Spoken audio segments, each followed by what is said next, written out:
The millionaire thought he knew his house well, until he heard the cries of babies coming from behind a locked door. When he broke it down, he found the young cleaning lady in despair, holding her children in her arms, unable to understand the reason for the punishment. He demanded an explanation from his wife, and what he discovered left him in shock. If this story interested you, don't forget to subscribe to our channel and tell us what city you're watching us from. We'll keep going. The heavy doors of Mitchell Enterprises swung closed behind Alexander Mitchell as he stepped into the crisp Boston autumn air. The skyline of financial district buildings stood tall against the fading daylight, each one a testament to power, wealth, and ambition. Many of those buildings belonged to him, a real estate empire he'd inherited from his father and expanded tenfold in the 15 years since. A sleek black Bentley pulled up, and his driver nodded respectfully as Alexander slid into the back seat. He loosened his tie, feeling the familiar weight of isolation settle on his shoulders. At 45, Alexander had everything money could buy and nothing that truly mattered. 3 years ago, a private plane carrying his wife Catherine and their 7-year-old son James had disappeared over the Atlantic. The investigation concluded with words like catastrophic mechanical failure and no survivors, but for Alexander, the world simply stopped turning that day. "Home, sir?" the driver asked, the same question he asked every evening. Alexander checked his watch and frowned. "No, Thomas. Take me to the Bay Village property first, the one on Winchester Street." The apartment building on Winchester Street was a recent acquisition, a modest 3-story brick building in a gentrifying neighborhood. His property manager had informed him that an occupant in apartment 2B was 3 months behind on rent, and despite multiple notices, had made no effort to arrange payment. Normally, Alexander wouldn't personally handle such matters, but tonight, he needed a distraction from the emptiness of his Beacon Hill mansion. As the car pulled to a stop, Alexander straightened his silk tie and buttoned his tailored suit jacket. "Wait here," he told Thomas. "This shouldn't take long." The building's entrance had a security door with an intercom system. He pressed 2B and waited, rehearsing the words he would say. Firm, professional, unemotional. He was simply here to inform the tenant that eviction proceedings would begin tomorrow unless immediate payment was arranged. When no one answered, he used his master key. The narrow hallway was clean but worn, the carpet showing paths of frequent use. At apartment 2B, he knocked sharply on the door. From inside came the sound of small, quick footsteps and a child's voice saying, "I'll get it, Mommy." Alexander frowned. His property manager hadn't mentioned a child. The door opened just a crack. Secured by a chain lock, and a small face peered up at him, a girl of about 5 with golden curls and startlingly blue eyes that reminded him painfully of James. She clutched a well-worn teddy bear with a missing eye and a carefully stitched tear across its belly. "Hello," the child said with surprising confidence. "Are you the landlord, man?" Before Alexander could answer, a woman's voice called from inside. "Emma, what did I say about opening the door?" The door closed briefly. The chain rattled, and then it opened fully to reveal a young woman in her early 30s. She wore jeans and a simple blouse, her blonde hair pulled back in a ponytail. Despite the shadows of exhaustion beneath her eyes, there was a quiet dignity in the way she stood. "I'm Sarah Parker," she said, extending her hand. "And you must be Mr. Mitchell. I've been expecting someone from your office." Alexander shook her hand automatically, momentarily thrown by the direct approach. "Alexander Mitchell. I own the building." The woman's eyes widened slightly. "The owner himself?" She hesitated, then squared her shoulders. "Please come in. I know why you're here, and I'd rather discuss this without the whole building listening." The apartment was small but meticulously clean. A few cardboard boxes were stacked in one corner, and the furniture was minimal. A worn sofa, a coffee table, and a small dining set. On the refrigerator hung children's artwork, colorful crayon drawings of sunshine and stick figures. "Emma, sweetie, go play in your room for a few minutes while I talk to Mr. Mitchell," Sarah said. The child looked between them, her eyes serious. "Is he here about the money, Mommy? Is he going to make us leave?" Sarah knelt down to her daughter's eye level. "Grown-ups need to talk." "It'll be okay." The girl clutched her teddy bear tighter and turned to Alexander. "Mr. Landlord Man, please don't make us leave. I'll give you Teddy if you let us stay. He's my best friend, but you can have him." She held out the ragged bear, her small hand trembling slightly but her gaze steady. The simple, selfless gesture hit Alexander with unexpected force, as though someone had reached into his chest and squeezed his heart. "Emma," Sarah whispered, embarrassment and heartbreak mingling in her voice. Alexander knelt down, bringing himself to the child's level. "That's very generous of you, but I couldn't take your friend from you." His voice sounded strange to his own ears, gentler than it had been in years. "Why don't you keep him while your mom and I talk?" When the girl had reluctantly gone to her room, Sarah gestured for Alexander to sit at the small dining table. "I know I'm behind on rent, Mr. Mitchell. I lost my job at the medical billing office when they downsized 3 months ago. I've been looking for work every day, but it's been difficult. 3 months is a significant delinquency." "Ms. Parker," Alexander said, reverting to his business tone. "I know," she said quietly. "I've been applying everywhere. I have an interview tomorrow at Boston General for an administrative position. If I get it, I could start catching up on payments within 2 weeks. And if you don't get it," Sarah's hands tightened on the table edge, "then we'll have to leave. But you should know—" She paused, swallowing hard. "We've been homeless before, Mr. Mitchell. After Emma's father left, before we found this place, we lived in my car for 3 weeks in December. I promised her we would never go through that again." Alexander felt something shift inside him. The woman before him wasn't making excuses or begging. There was a quiet resilience in her eyes that spoke of someone who had fallen down repeatedly, but always found the strength to stand again. "Do you have family who could help?" he asked, surprised by his own question. This wasn't part of his usual eviction protocol. Sarah shook her head. "My parents passed away years ago. It's just Emma and me." From the other room came the sound of humming, a child's song about butterflies and sunshine. Alexander found himself thinking of James, of the way his son used to sing made-up songs while playing with his toys. "I should tell you that I have excellent references from my previous landlord," Sarah continued, "and from my former employer. I've never missed payments before this situation." Alexander stood abruptly. The apartment suddenly felt too small, too intimate. He needed air. "I'll need to review your case more thoroughly," he said stiffly. "In the meantime, I'll hold off on eviction proceedings for 2 weeks. Relief flooded Sarah's face. "Thank you, Mr. Mitchell, I promise—" "Don't make promises you might not be able to keep, Ms. Parker," he interrupted. 2 weeks. That's all I can offer." As he turned to leave, Emma peeked out from her bedroom doorway. "Are we staying, Mommy?" "For now, sweetheart," Sarah answered, the cautious hope in her voice making Alexander's chest tighten uncomfortably. At the door, he paused. "Good luck with your interview tomorrow, Ms. Parker." Outside in the cool evening air, Alexander stood motionless beside his waiting car. Thomas raised an eyebrow but said nothing. Inside his pocket, Alexander's fingers closed around a business card. After a moment's hesitation, he turned and went back into the building. He slipped the card under the door of apartment 2B.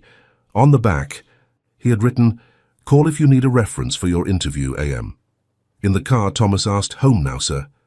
Alexander nodded, staring out the window as Boston's streets slipped past. His mansion on Beacon Hill waited. 22 rooms filled with expensive furniture, rare art and absolute silence. No crayon drawings on the refrigerator. No teddy bears with missing eyes. No child offering her most precious possession to save her home. "Actually," he said suddenly, "stop at the market on Boylston first." Thomas's eyes met his in the rearview mirror. "The market, sir?" "Yes," Alexander replied, already composing a mental list. Groceries, basic necessities, things a small family might need while waiting for a job interview that might not come through. "I have an errand to run." The boardroom of Mitchell Enterprises fell silent as Alexander entered. Sunlight streamed through floor-to-ceiling windows, illuminating the long mahogany table, where 6 executive board members waited. Their expressions ranged from curiosity to thinly veiled impatience. At the far end sat Richard Harrington, the company's longest-serving executive, and Alexander's father's closest business partner. "You're late." "Alex," Richard remarked, checking his Rolex. "That's becoming a habit." Alexander took his seat at the head of the table. "I had a stop to make." He didn't elaborate, didn't mention that he'd personally delivered several bags of groceries to apartment 2B before coming to the office. The surprise and gratitude in Sarah Parker's eyes had followed him all morning. making it difficult to focus on quarterly reports and profit margins. "Well, now that you've joined us," Richard continued, "we can discuss the Bay Village properties. I've prepared eviction notices for the 7 tenants who are behind on payments. I need your signature to proceed." Alexander accepted the folder but didn't open it. "I visited one of those properties yesterday. The Winchester Street building." "Ah, yes. Apartment 2B, Richard nodded. "Sarah Parker. 3 months delinquent with no communication until recently. Classic case for immediate action. I've given her an extension." The words hung in the air like an unexpected thunderclap. Richard's eyes narrowed. "You what?" 2 weeks, Alexander clarified. "She has a job interview today." Richard exchanged glances with Victoria Adams, the chief financial officer. "Alex, we've discussed this. The Bay Village acquisition was your idea. Buy underperforming properties, renovate, raise rents, and sell at a premium. We have investors expecting a 15% return by next quarter." "And they'll get it," Alexander replied. 2 weeks won't change that." "It's not about 2 weeks. It's about precedent," Victoria interjected, her voice measured but firm. "If word gets out that you're personally intervening in eviction cases, then perhaps our tenants will see that we're not heartless automatons," Alexander cut in. The table fell silent again. Alexander rarely spoke so sharply in meetings, and never about tenant relations. For years, he had been the driving force behind the company's aggressive expansion, earning a reputation as the architect for his strategic vision and unsentimental business approach.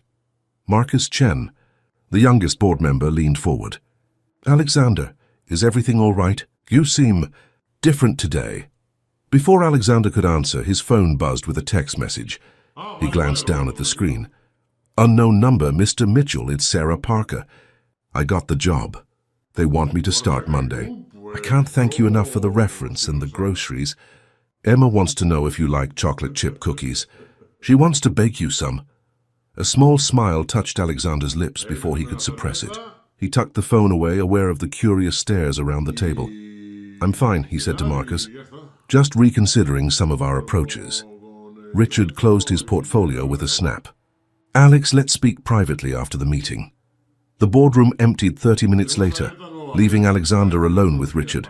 The older man closed the door and turned to face him, concern evident in his weathered features. "What's going on, son? And don't tell me nothing.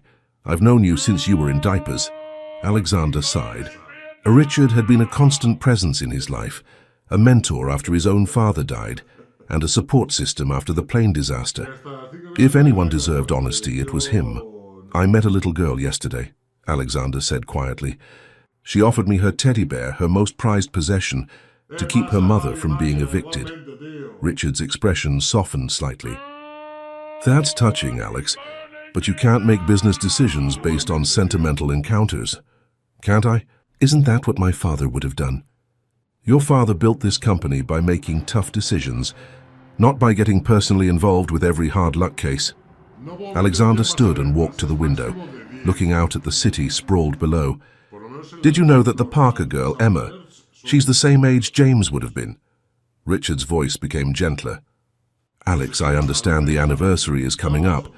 It's natural to what? Feel something? Care about someone. When did that become a liability?" "It's not a liability to care," Richard said carefully, "but it is a liability to let emotion cloud your judgment.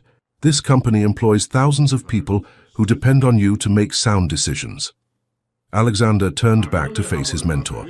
"And what if the soundest decision is to remember that our tenants are people, not just entries on a balance sheet?" Richard shook his head. "You're not thinking clearly. Take some time off. The Hamptons house is beautiful this time of year." "I don't need time off," Alexander replied firmly. "I need to remember why I'm doing any of this." After Richard left, Alexander remained in the boardroom, the folder of eviction notices untouched before him. He pulled out his phone and texted Sarah back. To Sarah Parker, "Congratulations on the job. Tell Emma I would love some cookies, but only if she saves one for herself." The response came almost immediately. "She says deal, but she needs to know if you prefer crunchy or chewy cookies." This is apparently very important information. Alexander found himself smiling again, a genuine smile that felt unfamiliar on his face. To Sarah Parker, "Definitely chewy. And thank you. That evening, instead of heading home to his empty mansion, Alexander found himself driving back to Winchester Street. He told himself it was to check on other units in the building, a perfectly reasonable thing for a property owner to do. But when he knocked on the door of 2B, he knew he was lying to himself. Emma opened the door, flour dusting her cheeks and a bright smile lighting up her face. "Mr. Landlord Man, Mummy, he's here." Sarah appeared behind her daughter, looking both surprised and pleased. "Mr. Mitchell, we weren't expecting you." "Alexander, please," he said, feeling strangely awkward. "I was in the neighborhood." The small apartment smelled of vanilla and chocolate, and a plate of cookies cooled on the counter. Emma grabbed his hand with sticky fingers. "Come see. We made chewy ones just like you said." Alexander allowed himself to be pulled inside, feeling as though he was crossing more than just a physical threshold. Sarah watched him with curious eyes as her daughter chattered excitedly about the cookie-making process and her mom's new job. "I start Monday," Sarah confirmed. "It's inpatient admissions at Boston General. The salary is good and it comes with benefits." She hesitated. "I can pay half of the back rent with my first paycheck, and then—" Alexander raised a hand to stop her. "We can work out a payment plan." "That's not why I'm here." "Oh?" Sarah tilted her head, studying him. "I wanted to see how your interview went," he admitted. "And I suppose I wanted to see if the cookies lived up to their promised glory." Emma beamed and presented him with the biggest cookie on the plate. "This one's yours. I put extra chocolate chips in it." As Alexander accepted the cookie, his phone rang. Richard's name flashed on the screen. He declined the call and took a bite of the cookie instead. "This is excellent," he told Emma, who practically bounced with pride. "Will you stay for dinner?" She asked hopefully. "We're having spaghetti because it's a celebration dinner for Mummy's new job." Sarah quickly intervened. "Emma, I'm sure Mr. Mitch. Alexander has other plans for dinner." He should say yes, he did have other plans. Important meetings, documents to review, calls to make. The sensible, normal response for someone in his position. Instead, he heard himself say, "Actually, I don't have any plans." "Hand spaghetti sounds perfect." The look of shock on Sarah's face slowly transformed into a warm smile. "Well then, I hope you don't mind if it's nothing fancy." "Nothing fancy sounds exactly right," Alexander replied, realizing how long it had been since he'd eaten a meal that wasn't prepared by a personal chef or served in a five-star restaurant. As he sat at their small table, listening to Emma describe her kindergarten adventures and watching Sarah move comfortably around the kitchen, Alexander felt something in his chest begin to thaw. The ever-present weight of his grief seemed, if not lighter, then at least balanced by something else, something he couldn't yet name but recognized as vital. His phone buzzed again. A text from Richard. "We need to discuss the Parker situation. Board members are concerned." Alexander turned his phone face down on the table and accepted a glass of water from Emma, who insisted on being his personal server for the evening. "Mr. Alexander," she said seriously as she climbed into her chair, "do you live in a castle? Mommy says you're very rich." "Emma!" Sarah exclaimed, mortified. Alexander laughed, a genuine laugh that surprised even him. "Not a castle, just a very big, very empty house." "Is it empty because you're lonely?" Emma asked with a child's direct perception. The question landed like a physical blow. Alexander's smile faded, and for a moment the old grief threatened to overwhelm him. Sarah must have seen something in his expression, because she quickly changed the subject, asking about other properties in Boston. But as the evening progressed, Alexander found himself thinking about Emma's innocent question. The truth was simple. Yes, his house was empty because he was lonely, because Catherine and James were gone, because he had isolated himself in his work and his wealth, building walls that no one could penetrate. No one until a small girl with a teddy bear and her brave, determined mother. By the time dinner was over, Alexander knew his life had shifted irrevocably, though he couldn't yet see where this new path might lead. The next 2 weeks passed in a blur of unexpected moments. Alexander found himself inventing reasons to visit the Winchester Street property, a loose railing that needed inspection, concerns about the heating system, a new security door that required his personal approval. Each visit inevitably led to apartment 2B, where Emma waited with artwork to show him or stories to tell. Sarah began her job at Boston General, working long but regular hours that allowed her to pick Emma up from school most days. On the rare occasions when her shift ran late, Alexander surprised himself by offering to collect Emma from her after-school program. The first time he arrived, the program director gave him a suspicious look, until Emma launched herself at him with a delighted cry of, "Mr. Alexander," and proceeded to introduce him to everyone as my mum's landlord, but also our friend who likes chewy cookies and doesn't live in a castle, even though he could. Today marked Sarah's second full paycheck, and Alexander had arranged to meet her to discuss the payment plan for her back rent. He sat in a cafe near the hospital, checking his watch and trying to ignore the persistent calls from Victoria Adams about the quarterly financials. "Sorry I'm late," Sarah said, sliding into the seat across from him. She looked different in her hospital ID badge and neat blue blouse, more confident, though still carrying the quiet dignity that had first struck him. "Emergency admission right at the end of my shift." "No problem," Alexander replied, pushing a coffee toward her. "I ordered for you." "Emma mentioned you like vanilla lattes."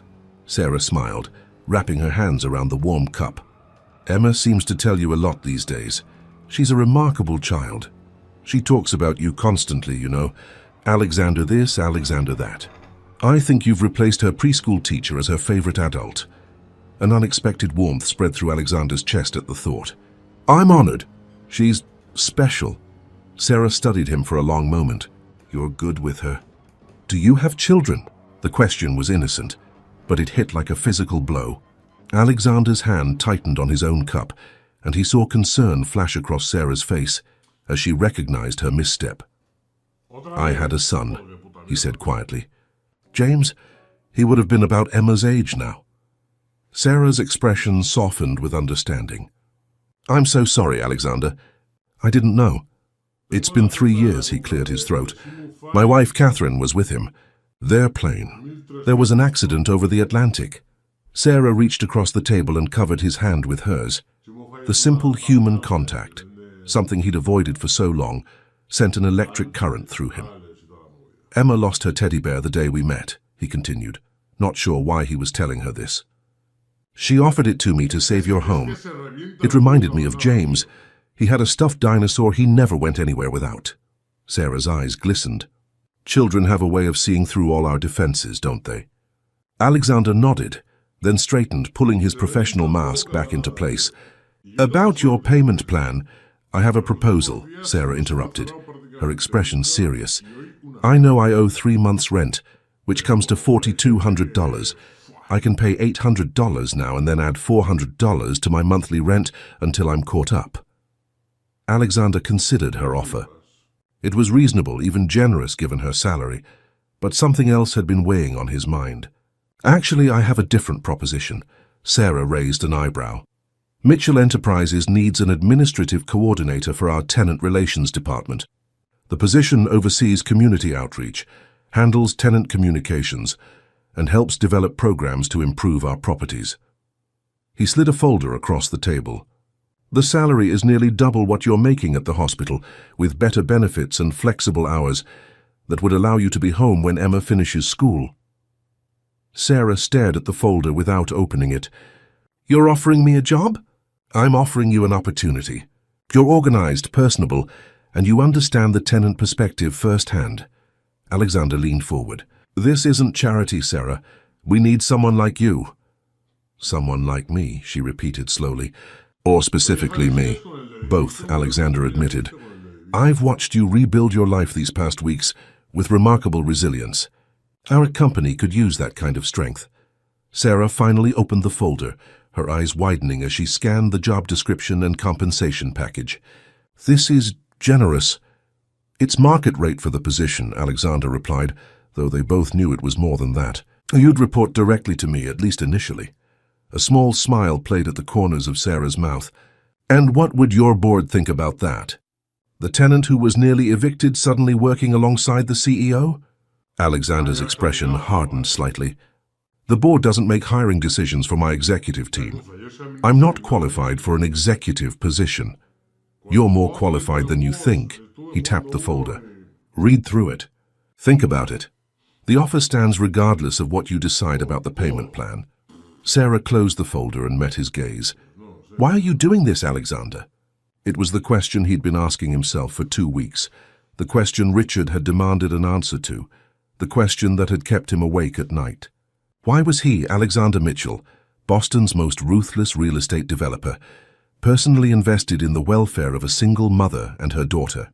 "Because I've spent 3 years building an empire that means nothing," he said finally, the truth surprising even him. "Because Emma offered me her teddy bear and reminded me that there are things more valuable than quarterly returns. Because you make me remember who I was before I lost everything that mattered." The raw honesty hung between them, too intimate for the bustling cafe around them. Sarah's eyes never left his face, searching for something. Sincerity, perhaps, or hidden motives. "I need to think about it," she said at last. "The job, I mean." "Of course." Alexander nodded, already regretting his emotional disclosure. "Take all the time you need." Sarah gathered her purse and the folder, then hesitated. "Emma's school is having a family picnic this Saturday at the Commons. She asked if you would come." A slight blush colored her cheeks. "You don't have to, of course. She just thought—" "I'd love to," Alexander interrupted, surprised by his own eagerness. Sarah's smile lit up her face. "Great. We'll meet you by the duck pond at noon." As she walked away, Alexander's phone buzzed with another call from Victoria. This time he answered. "Alexander, the board has called an emergency meeting for tomorrow morning," Victoria said without preamble.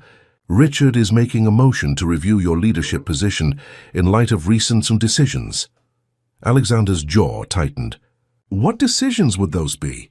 "The Parker situation, for one. You've been photographed picking up her child from school, Alexander. The Daily Finance ran a piece this morning questioning your judgment." He hadn't seen the article, had deliberately avoided reading any press about himself since Catherine and James disappeared.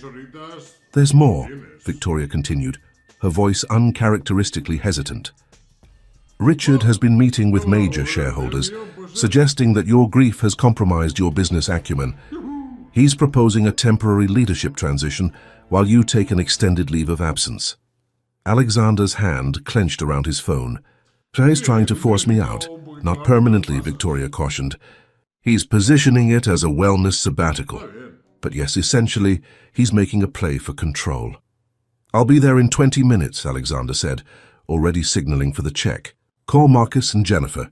I want to know where they stand before tomorrow." As his car navigated through Boston's afternoon traffic, Alexander stared out at the city that had been his family's domain for generations. The Mitchell name adorned buildings, parks, and hospital wings. His father had built an empire, and Alexander had expanded it, often at the cost of families like Sarah's, people who became numbers on spreadsheets, obstacles to be removed for progress and profit. When had he become this person? When had the compassionate young man who once volunteered at homeless shelters been replaced by the architect, feared and respected, but never loved? He knew the answer. It happened the day he stood on a windswept tarmac, watching as officials explained why the search for the private plane had been called off, why there was no hope of finding survivors. That day Alexander Mitchell had locked away his heart and thrown away the key, until a small hand had offered him a one-eyed teddy bear. At the office, Victoria waited with Marcus Chen. Jennifer Lawson, the head of legal, joined them via video conference. All three wore expressions of concern. "The situation is delicate," Jennifer began. "Richard has significant shareholder support, particularly from your father's old guard. They're concerned about the Parker hire." "She hasn't accepted the position yet," Alexander countered. "But you made the offer," Marcus pointed out, after nearly getting photographed having dinner at her apartment. "The optics aren't good, Alexander." "The optics," Alexander repeated, a bitter taste in his mouth. 3 years ago, when I wanted to pull out of the riverfront development because it would displace 100 families, you all talked about optics then, too. About how the Mitchell name needed to be associated with progress, not sentimentality." Victoria sighed. "And you were right to push forward. The riverfront properties increased our portfolio value by 20%. "At what cost?" Alexander asked quietly. The three executives exchanged glances. "Tomorrow's meeting will be challenging," Jennifer said. "Richard has prepared a dossier suggesting you're exhibiting signs of emotional instability. The Parker situation is his primary evidence." Alexander stood, moving to the floor-to-ceiling windows that overlook the city. I want each of you to think about something tonight. Think about what kind of company Mitchell Enterprises should be. Not just profitable, but responsible, humane. Alexander, Victoria began cautiously, you know we all respect your vision, but nothing, he interrupted. My father built this company with certain principles. Somewhere along the way, somewhere along my way, we lost sight of those principles. I'm not having an emotional breakdown. I'm having a moral awakening. Marcus looked troubled. What exactly are you planning, Alexander? Alexander turned back to face his team, a new resolve hardening within him. I'm planning to remind everyone, including myself, what the Mitchell name is supposed to stand for. And I'm starting with Sarah Parker. The boardroom buzzed with tension as Alexander took his seat. Sunlight streamed through the windows, catching dust motes dancing in the air, illuminating the faces of 12 board members arranged around the mahogany table. Richard Harrington sat at the opposite end, a thick folder positioned precisely in front of him. His expression was one of regretful determination, the face of a man convinced he was doing something painful but necessary. Let's begin, Richard said, tapping his gavel lightly. This emergency session has been called to address concerns regarding recent management decisions and their potential impact on shareholder value. Alexander leaned back in his chair, outwardly relaxed, despite the storm gathering around him. Victoria sat to his right, her posture rigid. Marcus had taken a seat halfway down the table, his loyalty still undetermined. Before we start, Alexander interrupted, his voice calm, I'd like to distribute some materials. He nodded to his assistant, who began placing folders before each board member. Inside, you'll find my proposal for a new Mitchell Enterprises community initiative. I was planning to present this next month, but given today's agenda, it seems relevant now. Richard frowned. Alex, we have a specific matter to discuss. Yes, my supposed emotional instability and its impact on company operations, Alexander said evenly. I believe my proposal addresses those concerns directly. The board members exchanged glances, some curious, others wary. They opened the folders to find a detailed business plan titled Mitchell Foundation for Housing Security. The foundation would operate as a separate non-profit entity, Alexander explained, standing to address the room. It would allocate 5% of our annual profits to programs supporting affordable housing, tenant assistance during hardship, and community development in our properties. Victoria's eyebrows shot up in surprise. He hadn't shared these details with her. 5%? Richard repeated incredulously. That would reduce shareholder dividends by nearly $20 million annually. Initially, yes, Alexander acknowledged, but the foundation would enhance our corporate image, leading to increased property values in adjacent developments, tax benefits, and improved tenant retention. The financial projections on page 12 demonstrate a net positive impact within 3 years. Board members flipped to the indicated page, murmurs rippling around the table as they reviewed the numbers. Alexander had spent all night preparing the proposal, working with the financial team to ensure the projections were conservative and defensible. This is unexpected, Jennifer Lawson said, studying the document carefully, but not unsound from a business perspective. Richard's face had darkened. This feels rushed and emotional, exactly the kind of decision-making that prompted this meeting. Alex, you've been behaving erratically since meeting the Parker woman and her child. Erratically? Alexander raised an eyebrow. By showing compassion to a tenant, by remembering that our business affects real people's lives, by personally intervening in eviction proceedings, by offering a high-level position to an unqualified tenant, by allowing your personal feelings to override business protocols, Richard countered, opening his own folder. We have documented evidence of your increasing emotional instability. Stability isn't the absence of emotion, Richard, Alexander cut in, his voice sharpening. It's the wisdom to know when emotion should inform our decisions. Marcus cleared his throat. I've reviewed Alexander's foundation proposal, and while ambitious, it's strategically sound. Many of our competitors have similar programs that have enhanced their market position. Richard's jaw tightened visibly. This isn't about the foundation. It's about Alexander's judgment being compromised by his personal attachment to the Parker family. Then let's address that directly, Alexander said, turning to face the entire board. Yes, I've become personally acquainted with Sarah Parker and her daughter. Yes, that connection has made me reconsider some of our company's practices. But that reconsideration isn't clouding my judgment, it's clarifying it. He tapped the proposal before them. Everything in this document aligns with the values upon which my father built this company. Somewhere along the way, particularly after I lost my family, we strayed from those values in pursuit of profit above all else. I'm simply suggesting we find a balance. Richard stood, his patience visibly fraying. This is exactly the emotional rhetoric I was concerned about. Alex, no one questions that you've suffered a tremendous loss. We're merely suggesting you take time to properly process that grief, instead of channeling it into impulsive business decisions. And who would lead the company during this sabbatical? Alexander asked quietly. You, Richard. A tense silence fell over the room. The power play was now nakedly apparent to everyone present. As COO, I would temporarily assume leadership responsibilities. Yes, Richard acknowledged without shame. For the good of the company. Alexander smiled thinly. The company my family built. The company that bears my name. A name you seem increasingly willing to tarnish, Richard shot back.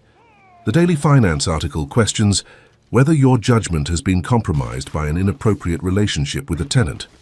The shareholders deserve better. Alexander's expression hardened. Choose your next words very carefully, Richard. My personal life is not up for discussion in this room. Jennifer Lawson intervened, her legal mind seeking compromise. Perhaps we should table the leadership transition discussion and focus on the foundation proposal. It has merit worth exploring. As does the question of Ms. Parker's employment offer, Victoria added unexpectedly. Having reviewed her qualifications more thoroughly, I believe she could bring valuable perspective to our tenant relations department. Richard looked betrayed. Victoria, you can't seriously... I'm evaluating the business case, Richard, she replied crisply. Diverse viewpoints improve decision-making. Ms. Parker's first-hand experience as a tenant would be an asset to that department. The board meeting continued for another hour. The proposed sabbatical eventually tabled for further discussion, while the foundation concept received provisional approval for development. As members filed out, Richard lingered, waiting until he and Alexander were alone. This isn't over, Alex, he said quietly. You're not thinking clearly. Actually, Richard, I'm thinking more clearly than I have in years. Alexander gathered his materials unhurriedly. My father would have approved of the foundation. He understood that business success and social responsibility could coexist. Richard's expression softened slightly. Your father was a pragmatist, Alex. He knew when to be compassionate and when to be decisive. Since losing Catherine and James, you've struggled with that balance. The mention of his family sent a familiar pain through Alexander's chest, but he maintained his composure. I appreciate your concern for my well-being, Richard, truly. But I don't need a sabbatical. I need to remember why all of this matters. And the Parker woman reminds you. Richard's tone held an edge of disbelief. Or is it the child? Alexander met his gaze directly. Both of them remind me that behind every lease agreement is a family trying to build a life. Is that really so radical a notion for a housing company to consider? Richard shook his head. There's something you're not saying. This feels personal in a way that goes beyond corporate philosophy. Perhaps it is, Alexander conceded, but that doesn't make it wrong. He left Richard standing in the boardroom, troubled thoughts evident in the older man's furrowed brow. Outside, Boston's autumn sun was setting, casting long shadows across the financial district. Alexander's driver waited by the car, but instead of getting in, Alexander waved him off. I'll walk for a bit, Thomas. Go home to your family. The crisp evening air cleared his mind as he walked without destination, eventually finding himself at the public garden where children played among the season's last flowers. Saturday's picnic with Sarah and Emma would be here. The thought brought an unexpected smile to his face. His phone rang, Sarah's number. He answered immediately. I've been thinking about your job offer, she said without preamble. I have questions. I have answers, he replied, finding a bench overlooking the duck pond. Ask away. Is this position real or did you create it for me? Alexander appreciated her directness. The position is real, though I'll admit the timing of the opening is convenient. We've needed someone in this role for months. And the salary, is it actually commensurate with the responsibilities? Market rate for the qualifications and duties, he confirmed. You'd earn every penny, Sarah. This isn't charity. There was a pause, the sound of her considering his words. The Daily Finance ran an article about you today. It Mentioned me and Emma. Alexander's grip tightened on the phone. I'm sorry about that. I've arranged for additional security at your building and Emma's school. That's not why I'm calling, Sarah said quickly. I wanted you to know that I'm not bothered by what they wrote, but I am concerned about how it might affect you and your company. The simple consideration, in her voice, her worry for him despite her own precarious situation, touched Alexander deeply. My company will be fine, he assured her. Today's board meeting ended better than expected. I'm glad, her voice softened. Emma's been making decorations for the picnic all evening. She's very excited you're coming. Alexander watched as a young father helped his son throw breadcrumbs to the ducks, the child's delighted laughter carrying across the pond. I'm looking forward to it. And Sarah, about the job, take your time deciding. The offer doesn't expire. Actually, that's why I called, she replied, a smile evident in her voice. I'd like to accept the position, if it's still available. Something warm unfurled in Alexander's chest. It is. We can discuss details on Saturday. After they hung up, Alexander remained on the bench, watching families enjoy the last light of day. For 3 years, he had avoided places like this, parks, playgrounds, anywhere children's laughter might trigger memories of James. Now he found himself seeking them out. The pain of remembering gradually yielding to something else, not healing exactly, but a kind of peaceful coexistence with his grief. His phone buzzed with a text from Richard. We need to discuss next steps. The board may have postponed the sabbatical vote, but shareholders are still concerned. Breakfast tomorrow? Alexander typed a brief reply. Something's come up. Monday. The something was nothing more than his desire to spend Saturday at a school picnic with a 5-year-old girl and her mother, but it felt more important than any shareholder meeting. As the last families departed and twilight settled over the garden, Alexander realized he was smiling, a real smile that reached his eyes for the first time in years. His phone buzzed again. A text from Sarah with a photo attached, Emma sleeping. Her teddy bear clutched in one arm and a homemade card that read, "For Mr. Alexander," in crooked letters propped beside her. Sarah's message read, "She insisted on finishing this before bed. See you Saturday." Alexander saved the photo, then stood to hail a cab. Instead of directing the driver to his Beacon Hill mansion, he gave the address of his company's downtown development office. Little late for work, isn't it? The cabbie commented. Not work, Alexander replied. Planning. At the office, he spent hours refining the foundation proposal, expanding its scope and clarifying its mission. When he finally glanced at his watch, it was nearly midnight. He should go home, get some rest before tomorrow's picnic. Instead, he opened his computer and began composing an email to the company's legal team. Subject: Mitchell Foundation for Housing Security. Immediate action required.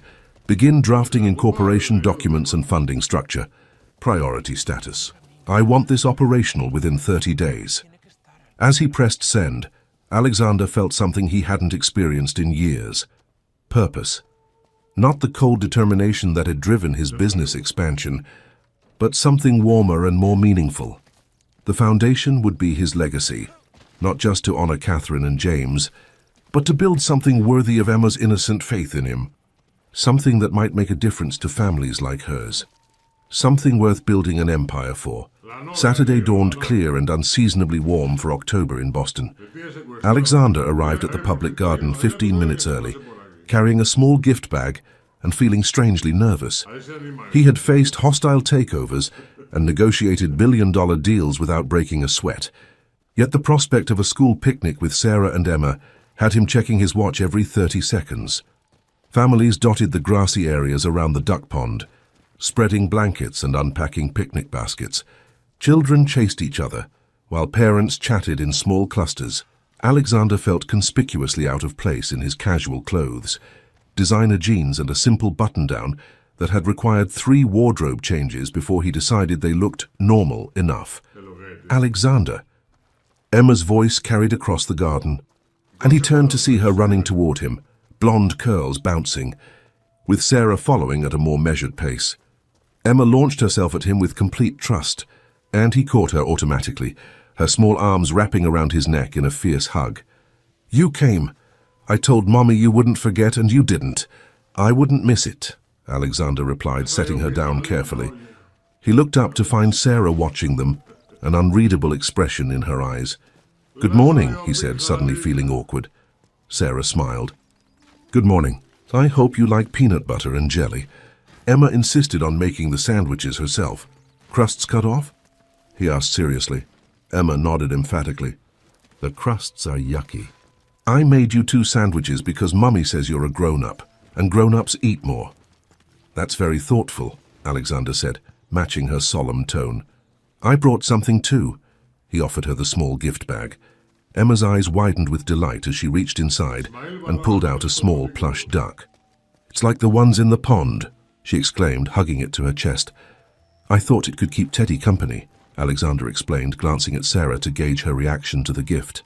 She gave a small nod of approval. They found a spot beneath a maple tree, its leaves a brilliant explosion of red and orange.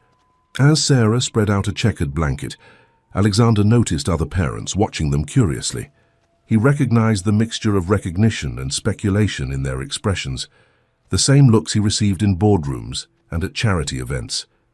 The Daily Finance article had evidently made the rounds. "My teacher is coming to meet you," Emma informed him as she arranged her duck next to Teddy. "I told her you're my mummy's special friend who owns our house but doesn't make us pay all the money at once." Sarah choked slightly on her water. "Emma's, remember what we discussed about private conversations?" Emma nodded seriously. "Some things are just for family ears." "That's right," Sarah said, throwing Alexander an apologetic glance. "Sorry about that. She's been telling everyone about you." "I don't mind," Alexander replied honestly, surprising himself with the realization that he truly didn't care what others thought. "Though I should clarify that I don't own your house specifically. The company owns the building. But you own the company," Emma pointed out with impeccable 5-year-old logic. "So you own our house." Before Alexander could respond, a woman in her 50s approached their blanket, her kind face creased with a warm smile. "Emma Parker, I was wondering where you'd gotten to. Aren't you going to introduce me to your guests?" Emma jumped up. "Ms. Wilson, this is my mom and this is Mr. Alexander. He's the one I told you about who's going to give my mom a job at his castle." Ms. Wilson raised an eyebrow. "Castle? Office building," Sarah clarified, extending her hand. "Sarah Parker, it's nice to meet you. Emma talks about you constantly." "Likewise," Ms. Wilson replied, her gaze shifting to Alexander with undisguised curiosity. "And you must be the mysterious Mr. Alexander I've heard so much about. Emma's drawings lately have featured a very tall man with a briefcase." Alexander stood to shake her hand. "Alexander Mitchell. I'm Emma's friend." The word felt simultaneously insufficient and entirely accurate. Recognition flickered in the teacher's eyes. "Mitchell Enterprises. I should have made the connection. Emma mentioned you were in real estate."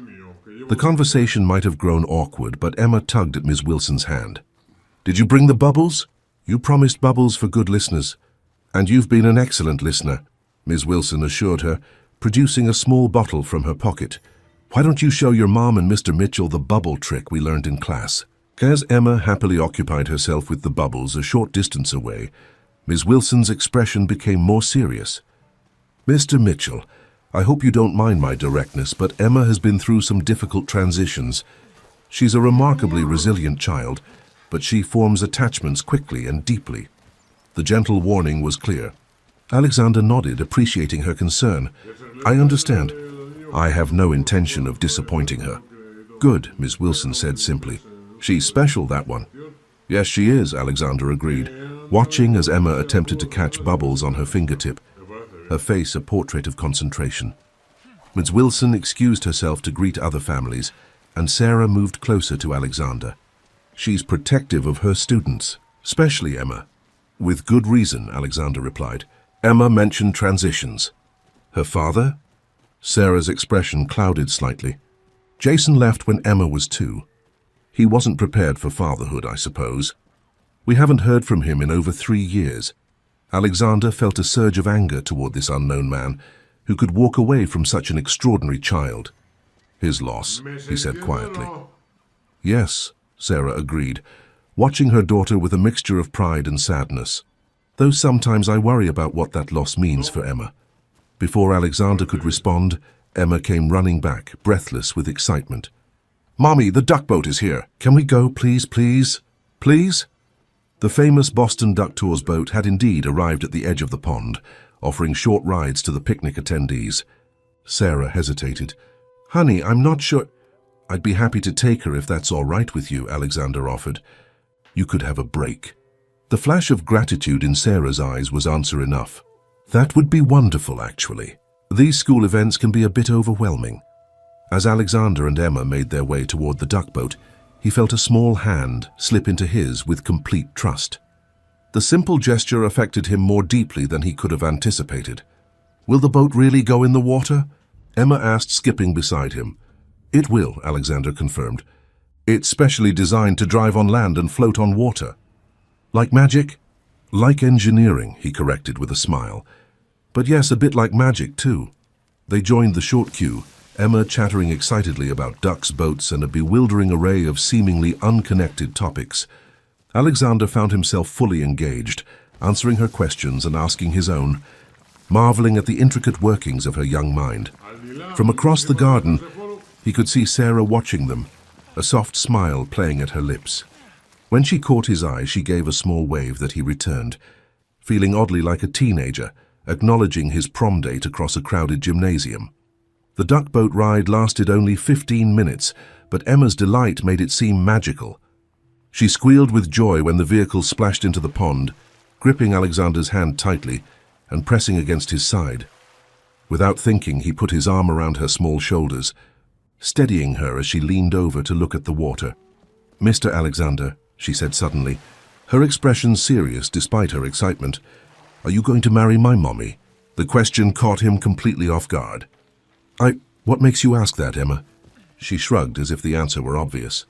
"Because you look at her like Prince Eric looks at Ariel, and because you make her smile even when she's tired, and because I think you need us and we need you."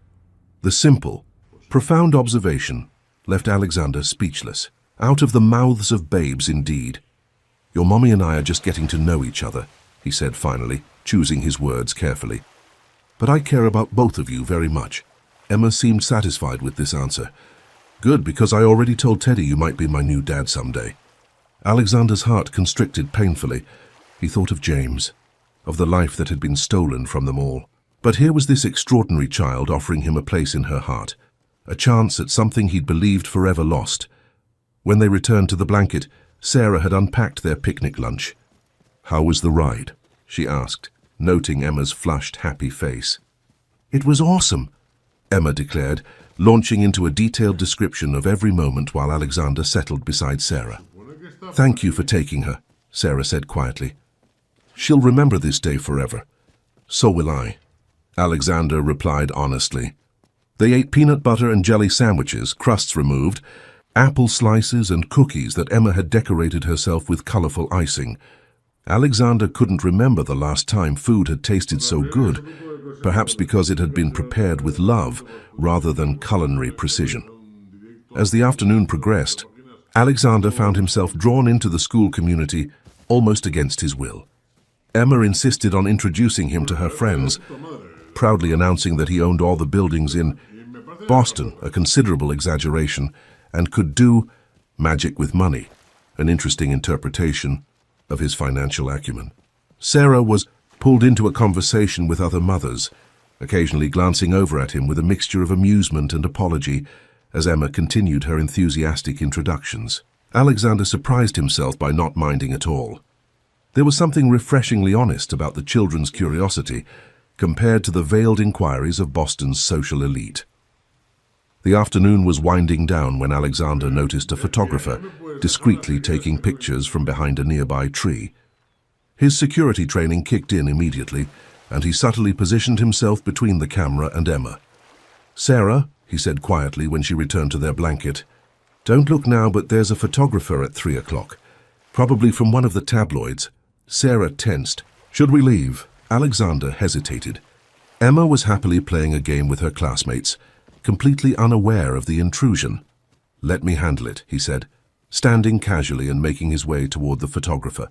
The man lowered his camera as Alexander approached, recognition and wariness crossing his face. "Mitchell Enterprises has an excellent legal team," Alexander said conversationally, but with steel beneath his words. "They're particularly aggressive when it comes to the privacy of minors. I suggest you delete those photos and find a different story to pursue." The photographer hesitated, clearly weighing his options. "The public has an interest. The public has no legitimate interest in a 5-year-old child," Alexander interrupted, his voice hardening.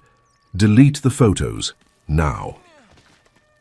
Something in his expression must have conveyed the seriousness of the threat, because the photographer reluctantly opened his camera's display and began deleting images. "You know this won't stop the speculation," he said. "Mitchell's mysterious new family. It's a headline that sells." "Speculate about me all you want," Alexander replied, "but leave the child out of it." As he walked back to the blanket, Alexander realized with a start that he hadn't denied the family characterization. More surprisingly, he didn't want to deny it. The afternoon spent with Sarah and Emma had felt more like family than anything he'd experienced in 3 years. "Everything okay?" Sarah asked as he rejoined them. Alexander nodded, helping her pack up their picnic supplies as Emma said goodbye to her friends. "Just a misunderstanding." "Mr. Alexander?" Emma tugged at his sleeve. "Can we get ice cream before we go home? There's a truck over there, and Mommy said I could ask you." He looked at Sarah, who shrugged with a smile. "She's very persistent." "A valuable quality," Alexander replied, taking Emma's hand. "Ice cream it is." As they walked toward the ice cream truck, Emma between them holding both their hands and occasionally demanding to be swung into the air, Alexander caught their reflection in a shop window. They looked like any other family enjoying a Saturday in the park. A mother, a father, a child. The image sent an ache of longing through him so powerful it nearly took his breath away. "Penny, for your thoughts?" Sarah asked as Emma ran ahead to study the ice cream options. Alexander hesitated, then decided on honesty. "I was thinking how much I've missed this. Family, connection, purpose beyond the next acquisition or development." Sarah's expression softened. "For what it's worth, you're very good at it. Being part of a family, I mean. Even after only a few weeks, some things you don't forget," she said quietly. "Like riding a bicycle." Their eyes met, and Alexander felt a surge of emotion he couldn't quite name, gratitude perhaps, or hope. Before he could respond, Emma bounded back to them, announcing that she wanted a rainbow popsicle with all the colors. Later, as they walked Sarah and Emma back to their apartment, Alexander found himself wishing the day wouldn't end. Emma, sticky with ice cream and tired from playing, asked to be carried. Without hesitation, Alexander lifted her onto his shoulders, her small hands resting securely in his. "I had a really good day," she said sleepily. "The best day ever." "Me too," Alexander replied, meaning it more than she could know. At their apartment door, Emma insisted on a hug before going inside. She wrapped her arms around Alexander's neck, whispering in his ear, "Teddy says thank you for the duck. He was lonely before." The simple statement hit Alexander with unexpected force. "Tell Teddy he's very welcome," he managed to say past the lump in his throat. After Emma went inside to wash up, Sarah lingered in the doorway. "Thank you for today, for everything, really." "You don't have to thank me," Alexander said. "Being with you both. It's been the brightest part of my life in a very long time." Sarah studied his face, then made a decision. She leaned forward and kissed his cheek, a gentle touch that seemed to ignite every nerve ending in his body. "Good night, Alexander." As the door closed behind her, Alexander stood motionless in the hallway, his hand touching the spot where her lips had been. Something was happening to him, something both terrifying and exhilarating. He was falling, not just for Sarah, but for the possibility of a family he'd thought forever beyond his reach. He was still standing there when his phone buzzed with an incoming call. Richard Harrington's name flashed on the screen. Alexander hesitated, then declined the call. Whatever crisis Richard perceived at Mitchell Enterprises, it could wait until Monday. Tonight, Alexander wanted to hold on to the feeling of Emma's small hand in his, the warmth of Sarah's kiss on his cheek, and the fleeting image of the family they might become. Monday morning arrived with the crisp promise of a new beginning. Sarah stood in the marble lobby of Mitchell Enterprises, Her reflection multiplied in the polished surfaces around her. She wore her most professional outfit, a navy blazer over a simple blouse and matching skirt, but still felt conspicuously out of place among the sleek executives gliding through security turnstiles with practiced ease. Ms. Parker? A young woman with a tablet approached, her smile professionally warm. I'm Megan, Mr. Mitchell's executive assistant. He asked me to escort you upstairs. Sarah followed her to a private elevator that whispered open at the touch of Megan's security badge. Everyone's very excited about the new tenant relations department, Megan offered as they ascended. It's been a topic of discussion since Mr. Mitchell announced it last week. I'm sure it has, Sarah replied, wondering exactly what kind of discussion she had inspired among the corporate ranks. The whispers and curious glances from employees in the lobby hadn't escaped her notice. The elevator opened directly into a reception area on the top floor, where floor-to-ceiling windows offered a panoramic view of Boston Harbor. Alexander stood waiting, his tall figure silhouetted against the morning light. Sarah, he greeted her, extending his hand formally, a gesture clearly for the benefit of watching staff. Welcome to Mitchell Enterprises. Thank you for the opportunity, she replied, matching his professional tone while accepting his handshake. His fingers lingered against hers a moment longer than necessary, the brief contact sending an undeniable current between them. I thought we'd start with a tour, Alexander suggested, then introduce you to your team. My team, Sarah echoed, surprise evident in her voice. I have a team already? A hint of a smile played at the corners of Alexander's mouth. The tenant relations department consists of 5 staff members, transferred from various departments, all with relevant experience. They're eager to meet their new director. Director. The title sent a flutter of both excitement and anxiety through Sarah's stomach. 2 weeks ago, she had been unemployed and facing eviction. Now she was being escorted through the headquarters of Boston's largest real estate development company as a department director. Alexander guided her through the executive floor, introducing her to key personnel with a clear message in his voice and posture. Sarah Parker belongs here. She is one of us now. The subtle reinforcement wasn't lost on either Sarah or the curious executives who greeted her with varying degrees of warmth and speculation. They paused at a glass-walled conference room where Richard Harrington was leading a meeting. The older executive glanced up, his conversation faltering momentarily as he registered Sarah's presence at Alexander's side. His expression remained neutral, but Sarah felt the weight of his assessment and his disapproval across the distance. Richard is my COO, Alexander explained quietly as they continued walking. He's been with the company since my father's time.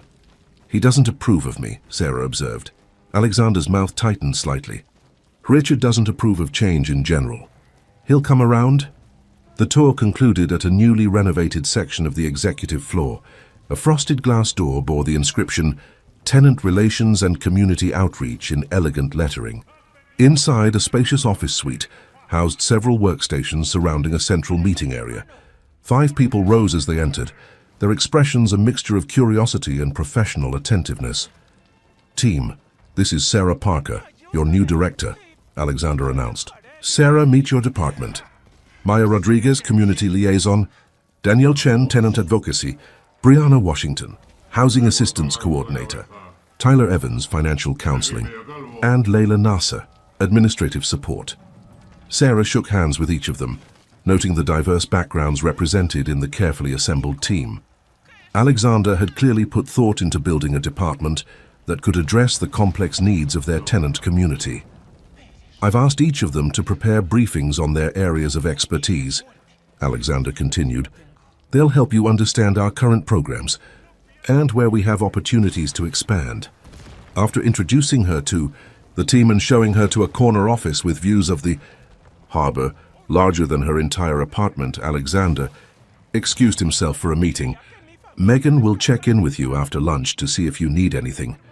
My calendar is full today, but perhaps we could discuss your first impressions over dinner. The professional veneer slipped just slightly, enough for Sarah to glimpse the man who had carried Emma on his shoulders and eaten peanut butter sandwiches with the crusts cut off. I'd like that, she replied softly. Left alone with her new team, Sarah took a deep breath. and channeled the confidence that had sustained her through far more challenging circumstances. Let's start with what you all do, and then I'd like to hear your thoughts on what we could be doing better. I have some ideas, but I want to understand the current landscape first. By lunchtime, Sarah's head was swimming with information about tenant assistance programs, community initiatives, and corporate philanthropy. Maya had shown her the preliminary materials for the Mitchell Foundation that Alexander was developing, an ambitious project that would fundamentally reshape the company's relationship with its communities. It's revolutionary for a development company of this size, Maya explained, her enthusiasm evident. Most corporations handle philanthropy as a side project or PR exercise. Mr. Mitchell is integrating it into the core business model. Sarah studied the foundation proposal, recognizing the depth of commitment it represented. This wasn't a superficial gesture or corporate maneuvering. It was a genuine attempt to create meaningful change. She felt a swell of pride, knowing her and Emma's small story had somehow catalyzed this larger vision. Around 1 o'clock, a knock at her office door interrupted her review of the materials. She expected to see Megan, but instead found Richard Harrington standing in the doorway, his expression unreadable. "Miss Parker," he said, his voice neutral but cold, "I hope you're finding everything satisfactory." Sarah straightened in her chair, instinctively on guard. "Very much so, Mr. Harrington. Everyone has been extremely helpful." Richard stepped into the office, closing the door behind him. "Good. I wanted to welcome you personally to Mitchell Enterprises." The words were correct, but the tone conveyed something entirely different. Sarah waited, sensing there was more to this visit than a simple welcome. "Alexander has great faith in your abilities," Richard continued, studying her with calculating eyes. "Despite your unconventional qualifications for an executive position." "I may not have traditional corporate experience," Sarah acknowledged calmly, "but I bring a perspective this department needs, first-hand understanding of tenant concerns and challenges." Richard's smile didn't reach his eyes.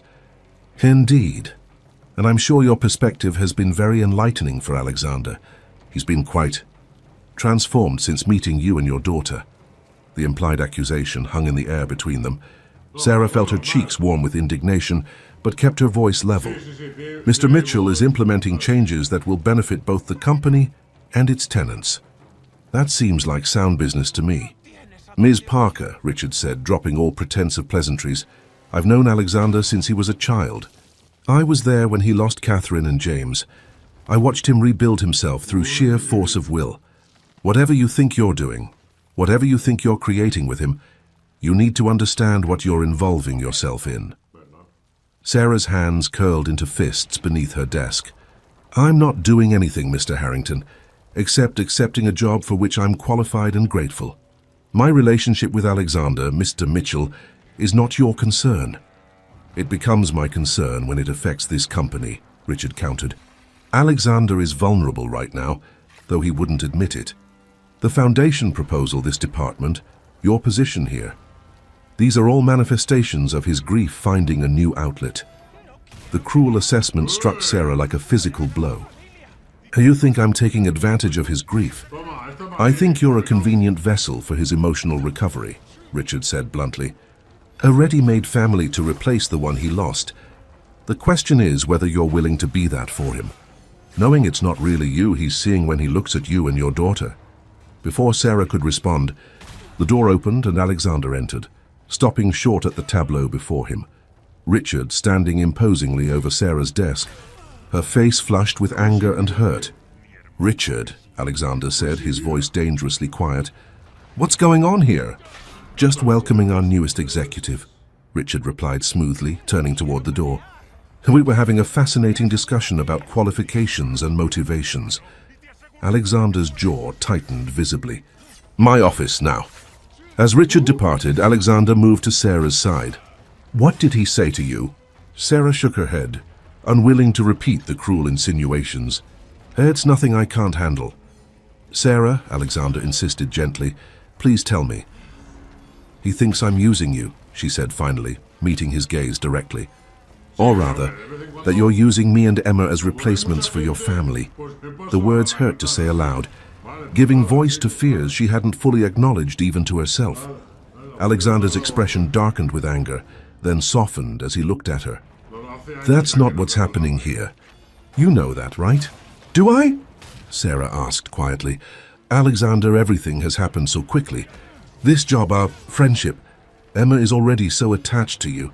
Maybe Richard has a point about the timing.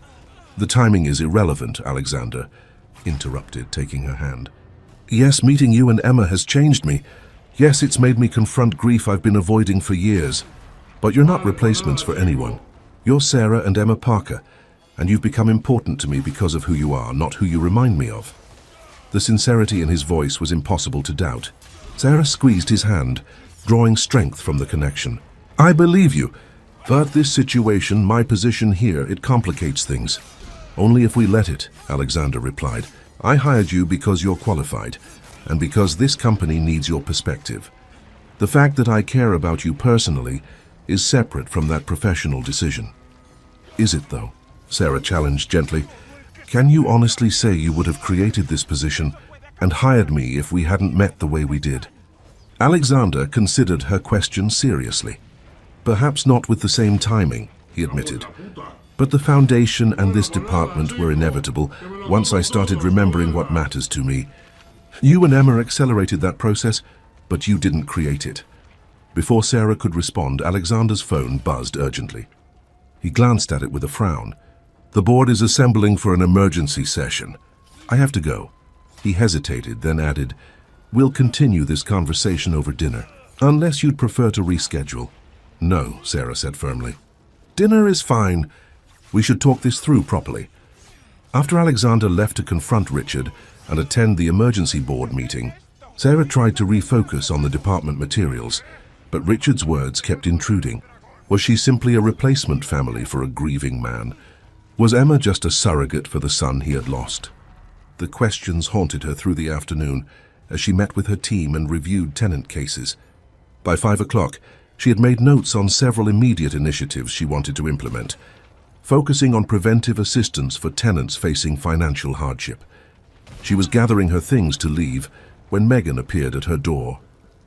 Mr. Mitchell asked me to let you know that the board meeting is running long. He'll meet you at Sorrelina at 7 instead of 6, if that works for you. That's fine, Sarah replied, grateful for the extra time to collect her thoughts. When she arrived at the upscale Italian restaurant near Copley Square, Alexander was already waiting, looking tired but relieved to see her. He stood as she approached, kissing her cheek in greeting, a gesture that felt both natural and thrilling. I'm sorry about the delay, he said as they were seated. The board meeting was contentious. Richard? Sarah guessed. Alexander nodded grimly. He moved to suspend the foundation initiative pending further financial analysis. It was a transparent attempt to undermine the project. What happened? I reminded the board that as majority shareholder, I have final authority on philanthropic initiatives, Alexander replied, a hint of steel in his voice. The foundation proceeds as planned.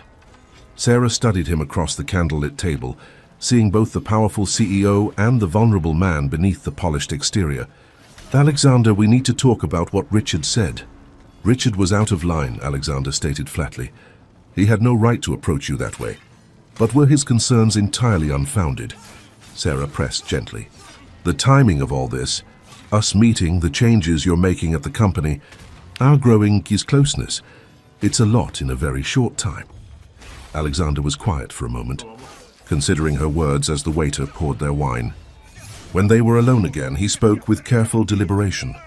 3 years ago, I lost everything that mattered to me. I buried myself in work, in acquisition and expansion because numbers and deals don't hurt. I became exactly the kind of businessman my father warned me against becoming. Someone who saw properties instead of homes, leases instead of lives. He reached across the table to take her hand. Meeting you and Emma didn't remind me of what I lost, Sarah. It reminded me of who I was supposed to be. The foundation, the tenant relations department, these aren't grief projects. They're course corrections. Sarah felt the truth of his words, but still hesitated. And us? Where do Emma and I fit into this course correction?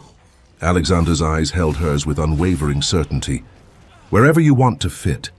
I care about you, Sarah, both of you, not as replacements or stand-ins, but as the remarkable individuals you are.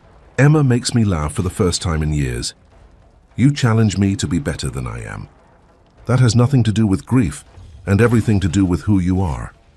The raw honesty in his voice brought tears to Sarah's eyes. I care about you too, she admitted softly. And that terrifies me, because Emma is already so attached to you. If this doesn't work out, I understand, Alexander said, squeezing her hand. We can take this as slowly as you need. Emma's well-being comes first. We both agree on that. The rest of dinner passed in easier conversation, discussing Sarah's first impressions of the company and her ideas for the department. Alexander listened attentively, clearly valuing her insights and perspective. By dessert, the tension had dissolved into comfortable companionship, punctuated by moments of connection that felt increasingly natural. As they walked to where Alexander's driver waited, Sarah found herself thinking of Emma, who was spending the evening with her favorite babysitter. Emma asked this morning if you were coming for dinner again soon. She wants to show you her school project on butterflies. Alexander smiled, a genuine smile that transformed his serious face. I'd love to see it. Perhaps tomorrow night. That would be nice, Sarah replied, finding she meant it completely. At her door, Alexander hesitated. About what Richard said. I think we've covered that sufficiently, Sarah interrupted gently. I know who you are, Alexander, and I'm beginning to understand what we might be to each other.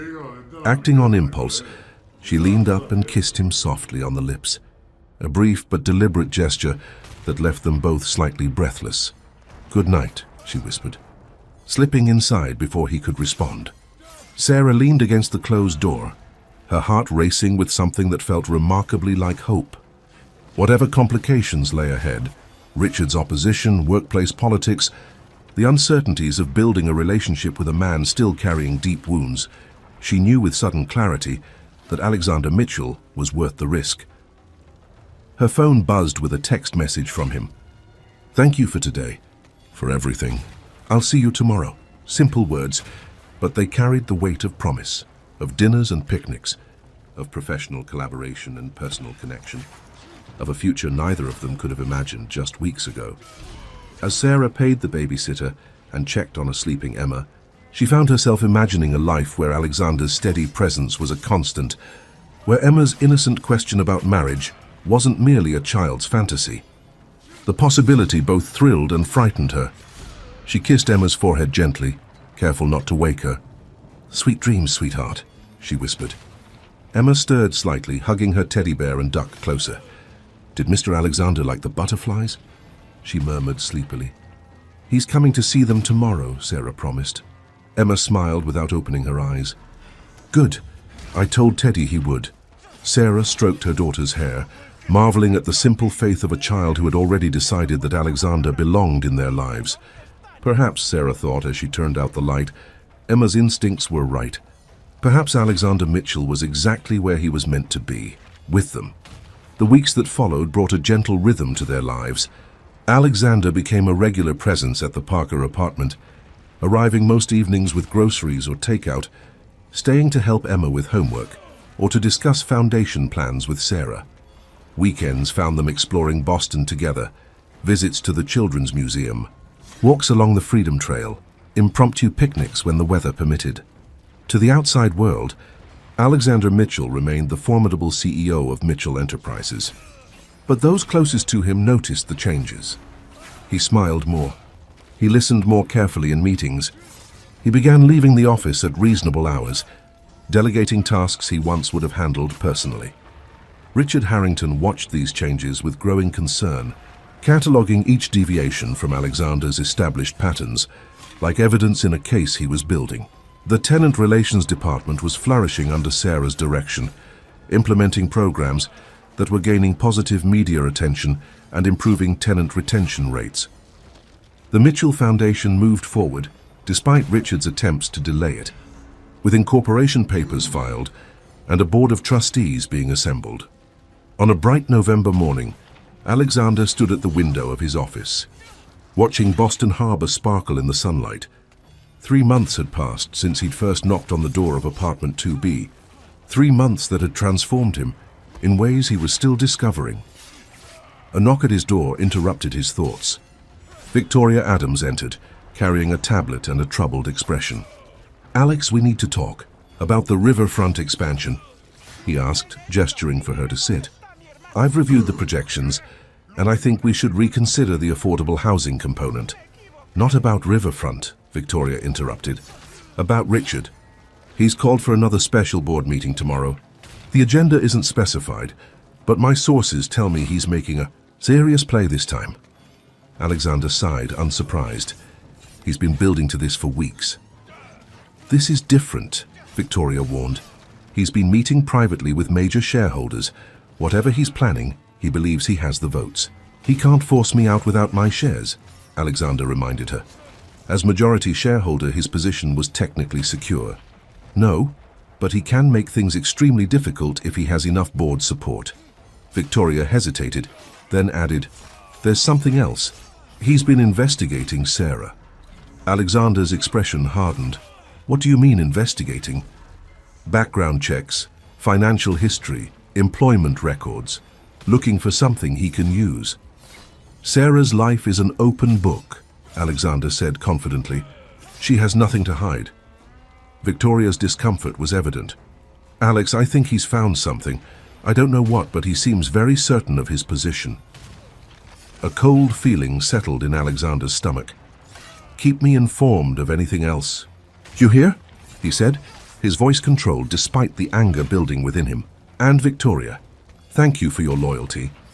After she left, Alexander tried to focus on work, but found his thoughts continually returning to Victoria's warning. What could Richard possibly have discovered about Sarah that would give him leverage? The question haunted him through meetings and conference calls until, unable to concentrate further, he decided to leave early. The late autumn afternoon was turning to dusk as Alexander's car pulled up outside Sarah's building. Emma would be at her after-school program for another hour, giving him time to speak with Sarah privately about Richard's maneuvering. He was about to text her when the building's front door opened and a man emerged, tall in his mid-30s with the kind of casual good looks that suggested minimal effort.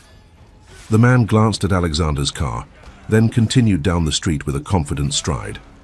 Something about him tugged at Alexander's memory, a vague sense of recognition he couldn't place. Dismissing the feeling, he entered the building and made his way to apartment 2B. Sarah answered his knock with evident surprise. "Alexander, I wasn't expecting you until dinner." "I finished early and thought I'd help with dinner preparations," he explained, noticing immediately that something was off. Sarah's eyes were slightly red, her smile forced. "Is everything all right?" "Of course," she said too quickly, stepping back to let him enter. "Just a hectic day. The rent assistance program launch is more complicated than we anticipated." Alexander studied her carefully as he hung up his coat. The apartment seemed different somehow, tidier than usual, with Emma's toys conspicuously absent from their usual places in the living room. "Sarah," he said gently, "who was the man I just saw leaving your building?" Her hand froze on the refrigerator door, her back to him. "For you saw him?" "Tall, dark hair, leather jacket. He was coming out as I arrived." Sarah closed the refrigerator without taking anything out, her shoulders slumped slightly. "That was Jason, Emma's father." The revelation hit Alexander with unexpected force. "Jason? I thought he hadn't been in contact for years." "He hasn't," Sarah confirmed, turning to face him, "until last week. He called out of the blue, saying he wanted to see Emma." Alexander struggled to keep his expression neutral despite the sudden anxiety gripping him. "What did you tell him?" "That he gave up that right when he walked out on us," Sarah replied, a flash of anger in her eyes. "But then he said he's been in therapy, that he's changed, that he regrets abandoning us. He wants to make amends." "And you believe him?" Alexander couldn't keep the skepticism from his voice. Sarah sighed, moving to sit on the couch. "I don't know what to believe. He seems different, but Jason was always good at seeming things he wasn't." Alexander joined, her careful to maintain a respectful distance, despite his instinct to pull her close. "Why didn't you tell me he'd contacted you?" "Because I didn't want it to be real," she admitted, looking down at her hands. "If I told you, it would mean acknowledging that he's actually back in our lives, and I wasn't ready for that." "Has he seen Emma yet?" Sarah shook her head firmly. No, I told him I needed time to think about it, to decide what's best for her. He's been surprisingly respectful of that boundary. Alexander chose his next words carefully. Sarah, I need to tell you something. Richard has been investigating you, looking into your background, your history. Her head snapped up. What? Why?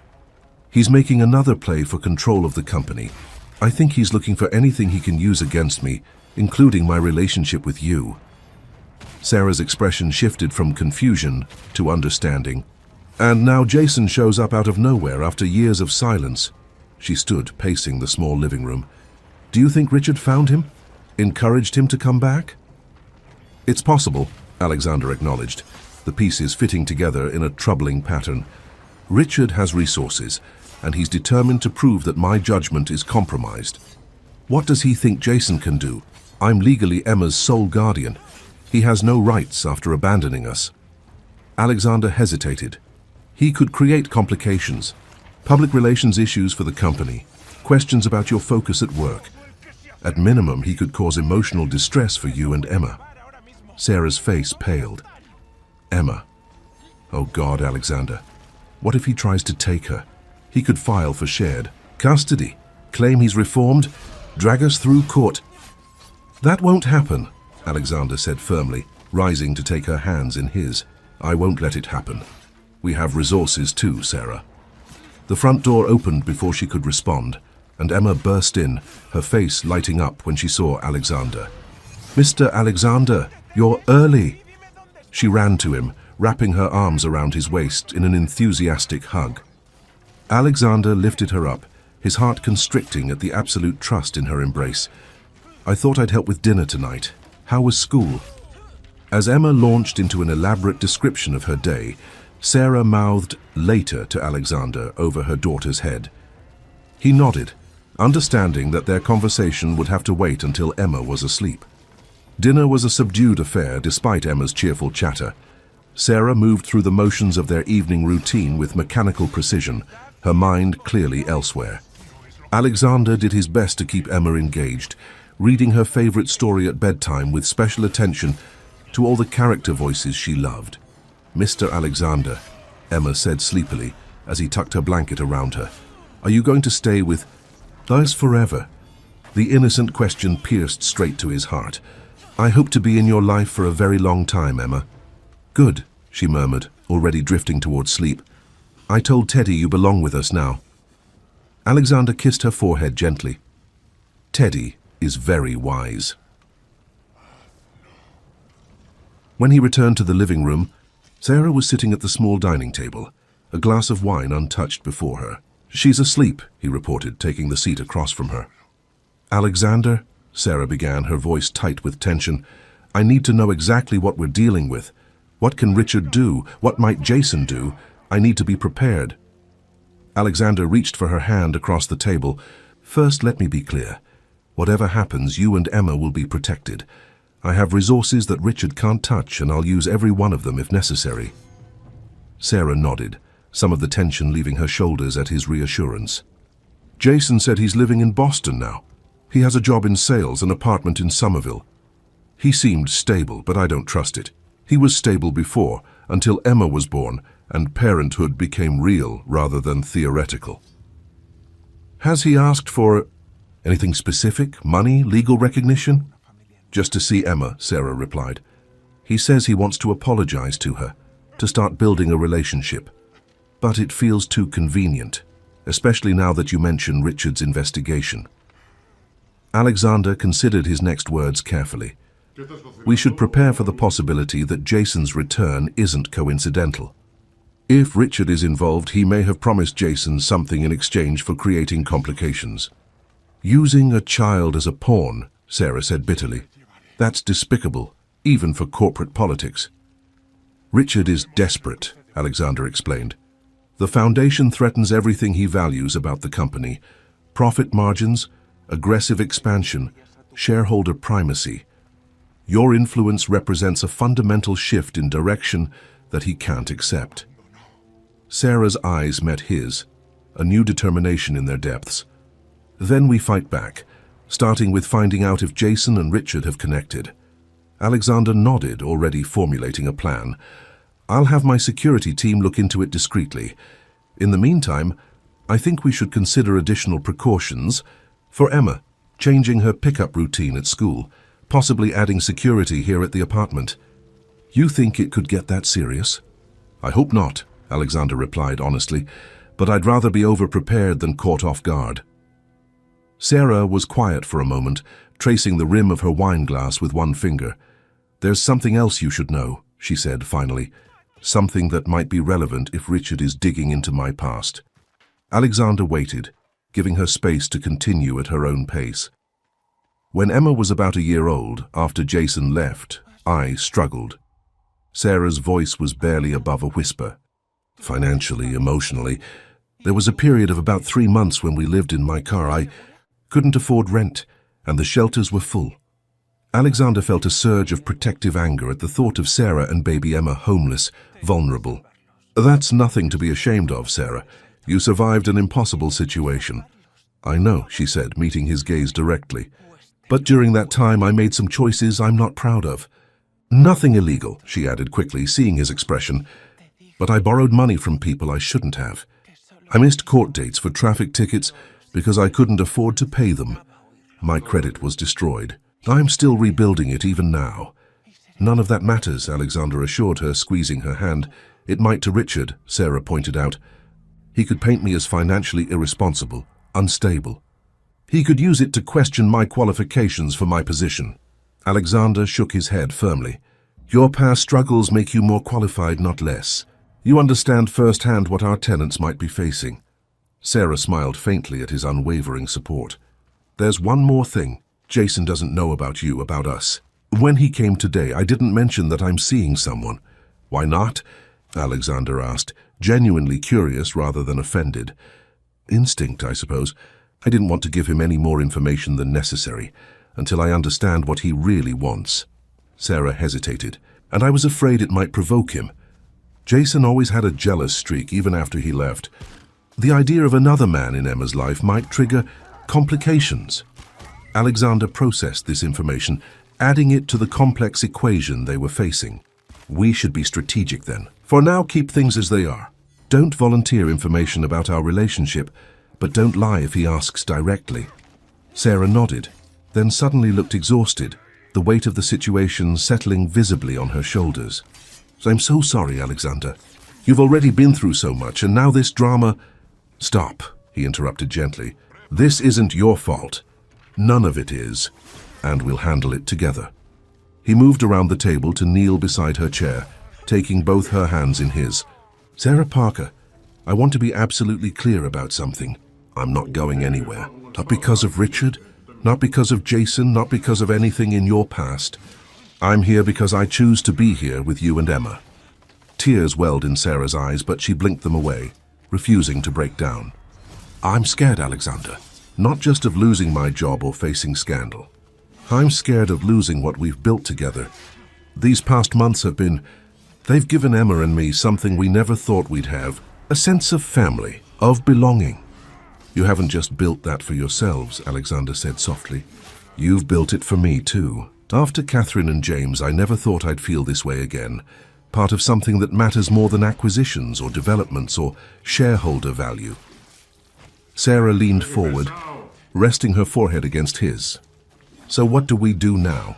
Now, Alexander said, his voice calm and certain, we prepare. We gather information. We protect Emma. And we face whatever comes together. And tomorrow I go to that board meeting and remind Richard exactly who built Mitchell Enterprises.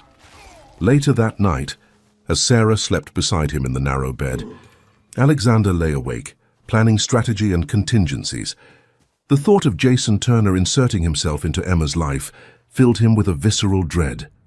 Not just for the complications it would create, but for the pain it might cause her, the confusion, the false hopes, the potential disappointment. In just 3 months, Emma had become as precious to him as if she were his own child. The thought of anyone hurting her, even her biological father, awakened a fierce protectiveness he had only felt once before, for James. Alexander gently extricated himself from Sarah's sleeping form and moved to the doorway of Emma's room, watching the rise and fall of her small chest as she slumbered peacefully, unaware of the adult complications swirling around her. Teddy Bear was clutched in one arm, the duck Alexander had given her in the other. "I'll keep you safe," he whispered, a promise to the sleeping child and to himself. "Both of you, whatever it takes." As he returned to bed, his phone buzzed with an incoming text. Marcus Chen. "Emergency meeting tomorrow moved to 9 a.m. Richard has distributed materials to board members in advance. Content unknown but tone described as explosive. Wanted you to know. Stay strong." Alexander set the phone aside without replying.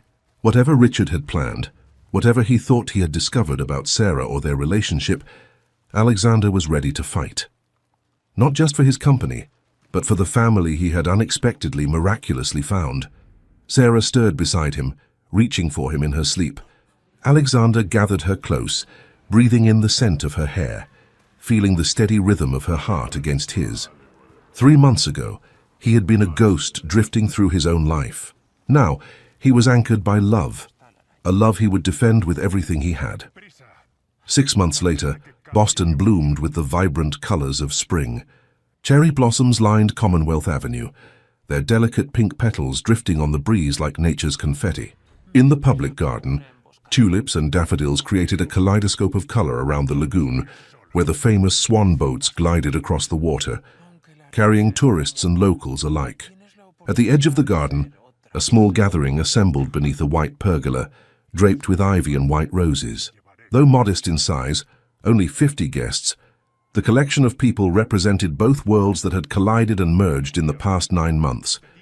Executives from Mitchell Enterprises mingled with teachers from Emma's school.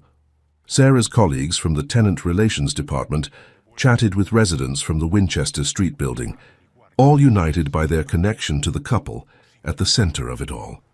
Emma Parker, soon to be Emma Mitchell, twirled in her flower girl dress, a confection of ivory satin and lace that matched the simple elegance of her mother's wedding gown. Her golden curls had been arranged in an intricate crown of braids, interwoven with baby's breath and tiny roses, making her look like a fairy princess from one of her beloved storybooks. "Do I look pretty enough, Ms. Wilson?" she asked her kindergarten teacher, who had been invited at Emma's insistent request. "You look absolutely magical," Ms. Wilson assured her, straightening the small basket of rose petals Emma would scatter down the aisle. "Your mom and Mr. Alexander will be so proud." Emma beamed, clutching her basket with one hand and Teddy Bear, sporting a tiny bow tie for the occasion, with the other. "Alexander says he's going to be my real dad now. Not just my heart dad, but my legal dad too." "That's wonderful, sweetheart," Ms. Wilson replied, touched by the child's simple articulation of adoption. "He's very lucky to have you. And I'm lucky to have him," Emma stated with the absolute certainty of a 6-year-old who had never doubted, even from that first meeting, that Alexander Mitchell belonged in her life. Teddy knew it right away. That's why he didn't mind when I offered him to Alexander that day. In a tent set up as a temporary dressing area, Sarah stood before a full-length mirror, hardly recognizing the woman reflected back at her. The ivory sheath dress was far simpler than traditional wedding gowns, but its elegant lines and exquisite tailoring spoke of quiet luxury. Her hair fell in soft waves around her shoulders, adorned only with a single gardenia over one ear, Catherine's favorite flower, a subtle tribute that had been Alexander's suggestion. Victoria Adams, who had become a close friend and ally in the months since Richard's departure, adjusted the small train. "You look absolutely breathtaking, Sarah. Alexander won't know what hit him." Sarah smiled, still occasionally overwhelmed by the turn her life had taken. "A year ago, I was facing eviction and unemployment. Now I'm getting married in the public garden with the mayor of Boston in attendance. It doesn't seem real sometimes." "It's real," Victoria assured her, handing her the bouquet of white roses and lavender, and well-deserved. "What you've accomplished with the Tenant Relations Department and the Foundation has been remarkable." The Mitchell Foundation for Housing Security had launched 3 months earlier to significant media attention, already providing assistance to over 200 families facing housing insecurity across Boston. The model was being studied by real estate companies in other cities, prompting discussions about corporate responsibility in the housing sector nationwide. "I had help," Sarah acknowledged. "Alexander's vision for the foundation, went far beyond anything I could have imagined. You inspired that vision, Victoria reminded her.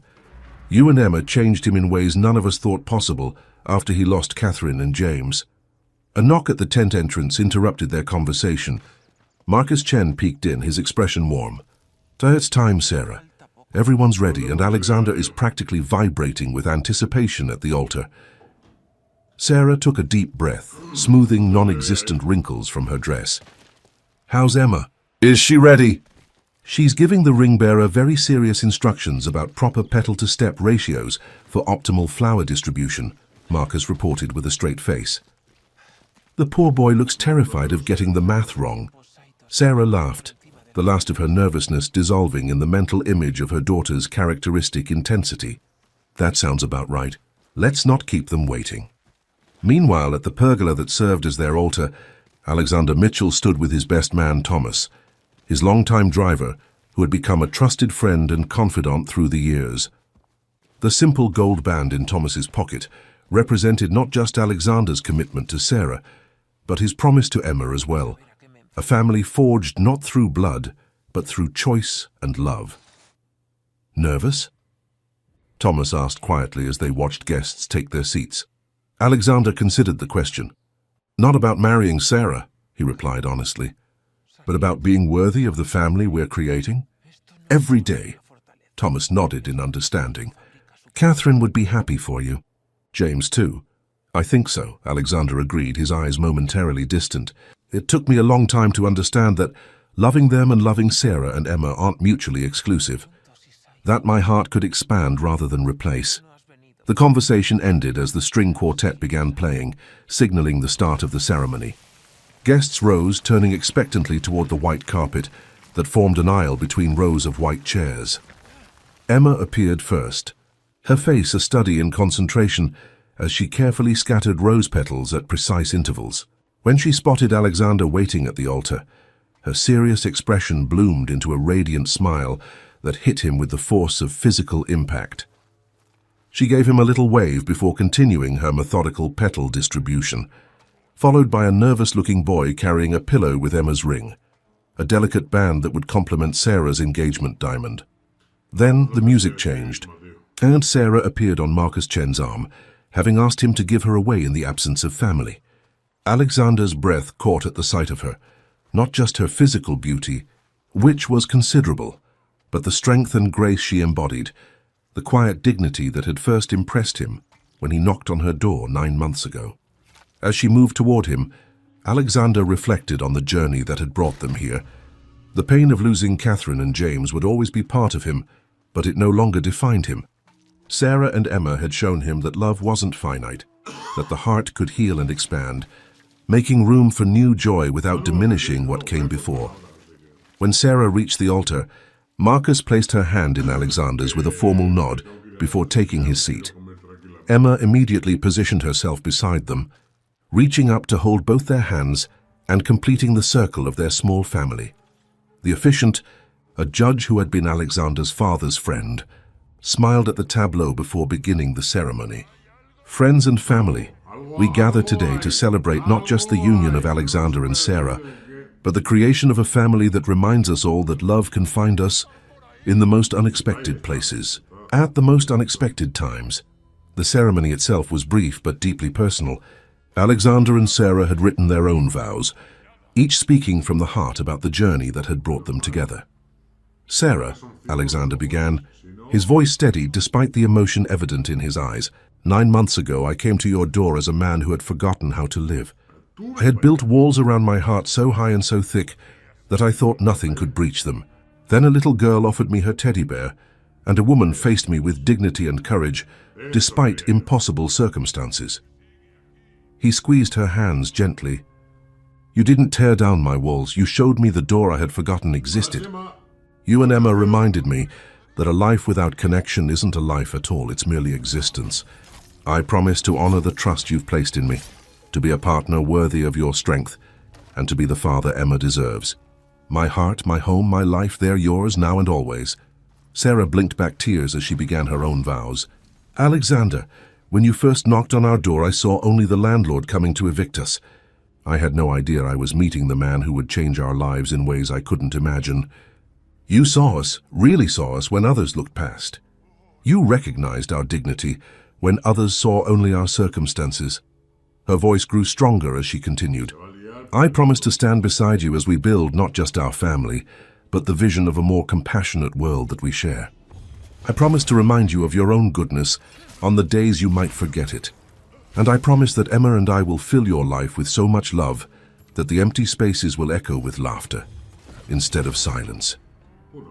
When the time came for rings, Emma proudly presented each one, her face solemn with the importance of her role. As Alexander slipped the wedding band onto Sarah's finger, he spoke the traditional words with profound meaning. With this ring, I thee wed. Sarah repeated the gesture and the words, the simple gold band gleaming against Alexander's skin, a visible symbol of the connection that had transformed both their lives. And now, the judge said, smiling broadly, by the authority vested in me by the Commonwealth of Massachusetts, I pronounce you husband and wife. You may kiss the bride. As Alexander and Sarah shared their first kiss as a married couple, Emma clapped her hands in delight, then tugged at Alexander's suit jacket. Laughing, he lifted her into his arms, including her in their embrace as applause erupted from the gathered guests. We're officially a family now, Emma announced to everyone within earshot as they made their way back down the aisle. Teddy says it's about time. The reception was held in a tent erected at the edge of the garden, its transparent panels allowing views of the lagoon while protecting against the spring breeze. Inside, tables adorned with wildflowers and candles created an atmosphere of natural elegance. At the center of the main table sat a small, framed photograph of Catherine and James, a touchstone of remembrance amid the celebration of new beginnings. Dinner was served, toasts were made, and as the evening progressed, Alexander found a moment to step outside with Sarah, both of them needing a brief respite from the joyful chaos. Mrs. Mitchell, he said, testing the name as he pulled her close. How does it sound? Perfect, she replied, leaning into his embrace. Though I think someone else is even more excited about her new name than I am.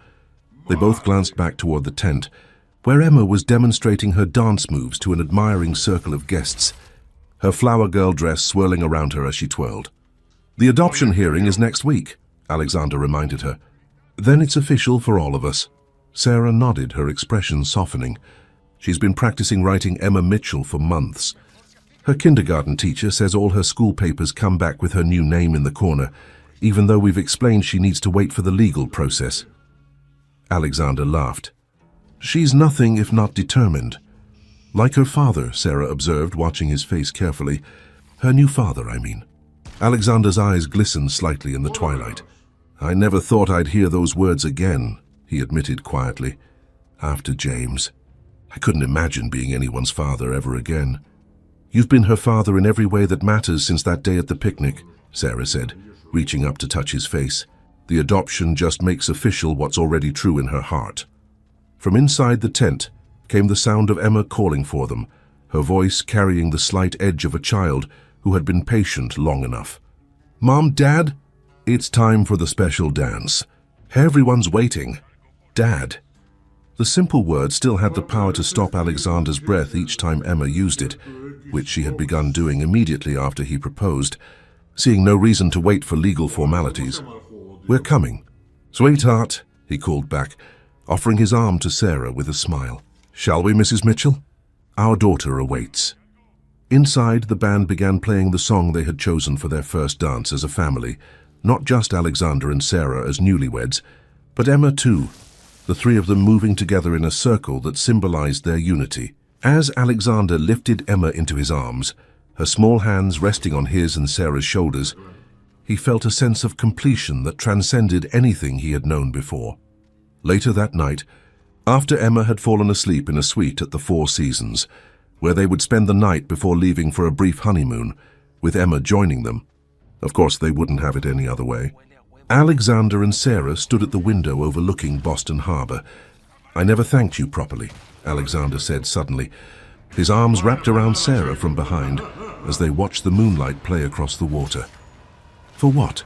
She asked, leaning back against his chest. For the teddy bear, he replied simply. The one Emma offered me that first day. It seems like such a small thing, but it changed everything." Sarah turned in his arms to face him. "She knew before either of us," she said softly. "Children have a way of seeing through all our careful defenses." "She did," Alexander agreed. From that first moment, she saw not the businessman or the landlord, but the man underneath who had forgotten how to live. He brushed a strand of hair from Sarah's face. "And you saw him too, even when I was trying my hardest to hide him." "I love that man," Sarah whispered, rising on tiptoe to kiss him gently. "The businessman, the landlord, the philanthropist, they're all part of you. But the man who sits on the floor to play board games with Emma, who reads her stories with all the character voices, who holds me when the world feels too heavy, that's the man I married today." Alexander held her close, marveling at the journey that had brought them to this moment. From that first knock on apartment 2B to this harbor view, sweet from the threat of eviction to the promise of forever, it seemed both impossible and inevitable. A story too perfect to be anything but true. "Tomorrow we start our honeymoon," he murmured against her hair. "And when we come back, we move into our new home. Not my mansion or your apartment, but our house, the one we chose together." The house in question was a brownstone in Back Bay, large enough for comfort, but modest enough to feel like a true home rather than a showplace. Emma had already claimed the room with the window seat for her library, announcing that Teddy Bear needed proper shelves for his book collection. "And the foundation headquarters opens next month," Sarah added, excitement evident in her voice despite her fatigue. "The first families move into the transitional housing wing in 6 weeks." The Mitchell Foundation campus represented everything they had built together, not just as a couple, but as partners in a vision for what housing security could mean in Boston and beyond. The renovated warehouse in a once struggling neighborhood now housed not only the foundation offices, but also 20 apartment units for families transitioning from homelessness, along with childcare facilities, job training resources, and financial counseling services. "We've come so far in 9 months," Alexander reflected. "Sometimes I can hardly believe it." "I can," Sarah said with quiet confidence. "Once you remembered who you were meant to be, everything else followed naturally." From the adjoining room came the sound of Emma stirring, followed by her sleepy voice calling, "Dad." "Are you there?" "Always," Alexander replied, moving immediately toward the sound of his daughter. "I'm right here, Emma. Always right here." As he settled beside Emma's bed, soothing her brief moment of disorientation in the unfamiliar hotel room, Sarah watched from the doorway. The sight of her daughter and husband together, Emma's small hand trustingly held in Alexander's larger one, filled her with a contentment so profound it brought tears to her eyes. 9 months ago, she had been a struggling single mother facing eviction, and Alexander had been a grieving widower, entombed in wealth but starved for meaning. Their collision, precipitated by 3 months of overdue rent and a well-loved teddy bear, had created not just a family but a ripple of change that would touch hundreds of lives through the foundation. They had built together. "Everything okay?" Alexander asked softly as he rejoined her after Emma had fallen back asleep. Sarah nodded, leaning into his embrace. "Everything is perfect," she whispered. "Absolutely perfect." And as they stood together in the moonlight, Sarah and Alexander Mitchell, along with their daughter sleeping peacefully in the next room, embodied the truth that sometimes the greatest fortunes have nothing to do with wealth at all, but rather with the courage to open one's heart to love again. After all, as Emma had reminded them in her own way, the most valuable possessions aren't measured in dollars or deeds, but in the treasures of the heart, like a well-loved teddy bear, offered freely to save a home, and in doing so saving a soul as well.